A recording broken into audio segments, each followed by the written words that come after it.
So, ఇప్పుడు ఒక plot కొన్నప్పుడు దాన్ని మెయింటెనెన్స్ కానీ అండ్ అలాగే రీసేల్ చేయాలి అనుకుంటున్నప్పుడు ఎవరు బాధ్యత తీసుకోవాలి? అంటే ప్లాట్ కొన్న ప్లాట్ ఓనరా?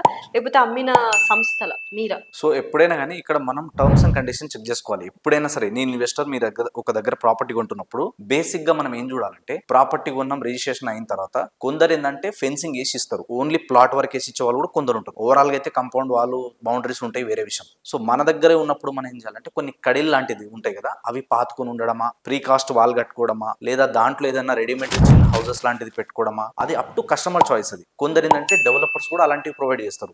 అవేమీ వద్దనుకుంటే మనం ఏం చేయాలంటే కనీసం మనం ఒక ఫెన్సింగ్ చేసుకోవడం బెటర్. ఎందుకంటే చాలా కంపెనీస్ నా 7 years ఆఫ్ జర్నీలో ఎక్స్పీరియన్స్ లో కొన్ని వేల మందిని కలిసిన కాబట్టి వాళ్ళకి జరిగిన అనుభవాలతో చెప్తున్నా. వెంచర్ వేసేటప్పుడు ఎట్లుంటది అంటే చకాచక్ రంగు ఢంగ్ ఉంటది, కానీ ఒక్కసారి సేల్ అయిపోయిన తర్వాత రాత్ గై బాత్ గై అన్నట్టు ఉంటది. అంటే మీరెవరో నాకు తెలియదు, నేను ఎవరో మీకు తెలియదు.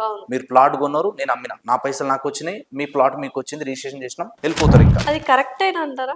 అయితే ఇక్కడ ఒక విషయం గుర్తుపెట్టుకోవాలి ఏంటంటే వాళ్ళు అమ్ముకొని వెళ్ళిపోయేటప్పుడు వాళ్ళు మంచిగానే వాళ్ళు ప్రాపర్టీ అమ్మారు వెళ్ళిపోయారు, కానీ మనం కొనేటప్పుడు మనం ఏం జాగ్రత్తలు తీసుకోవాలంటే ఇన్ కేస్ రేపటి రోజు ఈయన వెళ్ళిపోయినా సరే ఆ ప్లాట్ సేఫ్ సెక్యూర్ ఉండాలి. రీసెంట్ గా కూడా నేను కొందరు చూసిన ఏంటంటే డాక్యుమెంట్ క్లియర్ గానే ఉంది, వెంచర్ అక్కడే ఉంది, కానీ ప్లాట్ నెంబర్లు చేంజ్ ఉన్నాయి. ఇక్కడ నుంచి 28 నుంచి ఇలా స్టార్ట్ అవ్వాల్సి వస్తే ఇక్కడ 30 నుంచి స్టార్ట్ అయింది. అంటే నెంబరింగ్ చేంజ్ అవుతుంటది. అంటే తెలియకనో ఎవరో వాళ్ళకి అక్కడ ఏం అవైలబుల్ లేకపోవడం వలన వాళ్ళ ఇష్టం వచ్చినట్టు పెయింటింగ్ వేసుకోవడం అట్లాంటివి జరుగుతాయి. అందుకే మనం ఒక ఫెన్సింగ్ వేసుకొని ఒక బోర్డ్ లాంటిది పెట్టుకోవడం అన్నిటికంటే better. This property belongs to so and so అని చెప్పి మన డీటెయిల్స్ పెట్టుకోవడం బెటర్ అక్కడ. లేదా కనీసం మనం ఒక ఫెన్సింగ్ వేసి పెట్టుకుంటే ఆ వెంచర్ లో మనది అని మనకు ఒక ఐడెంటిటీ ఉంటుంది.